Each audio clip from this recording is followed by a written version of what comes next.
Shalom everyone. Today we will be discussing Parsha Terumah. So our Parsha speaks about the donations of the Jewish people to building the Mishkan, what they call the tabernacle. So at the center of the Jewish camp is a building that's going to be built sort of like the temple, only it's smaller, it's much smaller. And Hashem gives us the exact measurements and the exact description how we're going to build it.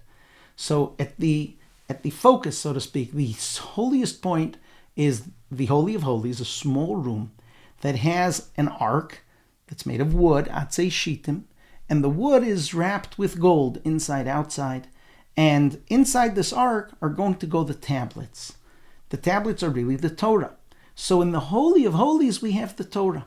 And on top of it, there's a slab of gold with the figure of two angels. Now, the angels have the faces of children. They're called keruvim because the word ravia in Aramaic is a child. So you have like two children looking at one another lovingly, facing one another lovingly, and they're looking down. They're looking at the Torah, so to speak, giving us the message that our job as Jews is always to look at the Torah. And their wings, they raise their wings over their head, giving us the message that, you're supposed to be uplifted by looking at the Torah. Now, the Aron, this ark, had poles that the Levites would place on their shoulder and carry it through the desert. Now, we have a special mitzvah that those poles have to stay with them forever, because we are taught that although the Torah might be in the Holy of Holies or in the Beit HaMikdash for centuries, but a Jew always has to know that wherever you go, the Torah is supposed to come with you. So the Aron that's going to house the Torah, the tablets, the luchos, and actually a written Torah scroll, that Aron always has to have the poles. A Jew is always ready that if I have to travel, I'm taking the Torah with me. That's my life, just like the angels that look at the Torah. Another thing we're told to build in the Mishkan is a table with bread. Now, this bread was called the lechem hapanim. It was a very special bread, and it stayed fresh all week long. They would place it on there on Shabbat. It would stay there a whole week, and it was fresh. On the next Shabbat, you take it off, and the Kohanim would eat it. It was fresh as ever. Another thing that would be built in the Mishkan was the menorah. You had this candelabra, which had 6 branches, 3 on the left, 3 on the right, and central branch. And the wicks would face to the middle. And the message of this candelabra is Hashem doesn't need light, but the lights represent the souls of the Jewish people.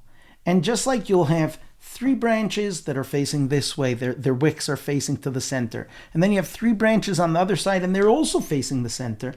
So the menorah is teaching us that in Judaism, there are going to be people on 2 sides. There are always going to be people with different approaches.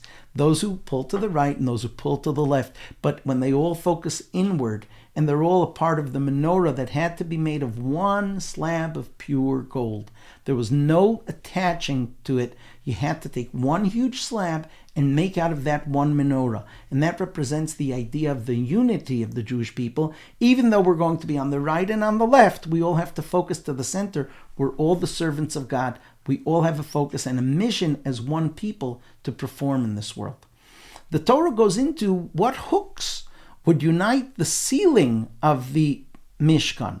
So you had all kinds of cloths at the top, and the Torah goes into great detail, how many hooks and how many loops and how they all united. And again, the Torah is describing to us that the holiest part of the Mishkan would be connected all the way to the other side of the Mishkan, the least holy part of the Mishkan, reminding us that as a people we are one.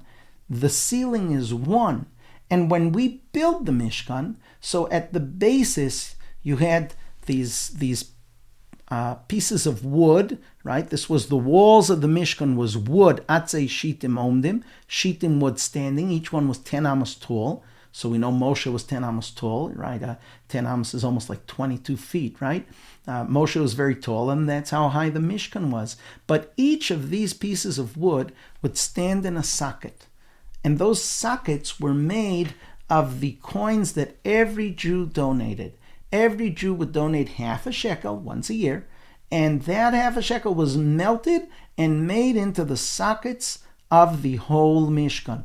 The whole Mishkan had this element of unity, where at the basis, at the foundation, we all had the same amount invested. No one could say I gave more or less. Whereas when it came to the gold and other parts of the Mishkan, everyone donated what they could. But when it was the sockets, when it was the foundation of what everything was built on, there we had equality. And one of the ideas it represents is the idea that we want equal education. We want every child at the onset, when they begin education, to have an equal opportunity to get to the top. Although Kohanim, that's taken, right? There's only one tribe that are Kohanim. Levites, that's taken. Kingship, that's taken. The house of David as the kings of Israel.